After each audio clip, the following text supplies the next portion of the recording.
Amnesty International's Deputy Regional Director for Southern African, Kanyo Fries, has called for the release of more than 70 members of the opposition Citizen Coalition for Change Party following a mass arrest on 16 June 2024. Achipere mushe tatoona kuti vamwe vemuAfrica aya vakutopindira panhau yeCitizen Coalition for Change neabuse nebrutal treatment yavari kuitiwa nethe ZANU-PF regime negovernment of Zimbabwe. Sanapinda mashoko avataura vachiti aiwa ngavabuditse vakomana vamusungwa ndobva wasubscribe like utina on the bell icon.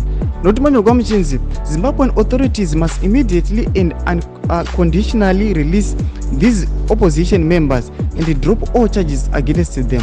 Authorities must also uphold Zimbabwe's constitutional and international human rights obligations, including the right to peaceful assembly, liberty and freedom from torture and other ill treatment. Authorities must promptly, thoroughly, impartially, independently, transparently and effectively investigate allegations that some of these arrested were tortured while in police custody and bring to justice those suspected to be responsible.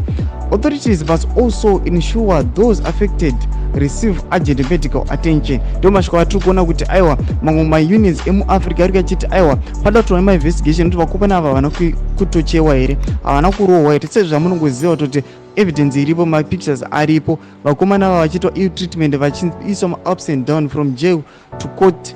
Vamwe vane makumbo akavhunika nemaoko asi vachinzi ngavasati popinda muclinic kana muzvipatara kuti vatritiwe. Pinda comment section medu mutidze mafungiro enyu mandikudipa pamusoro pemashoko awa. Musangana kusubscribe, like, turn on the bell.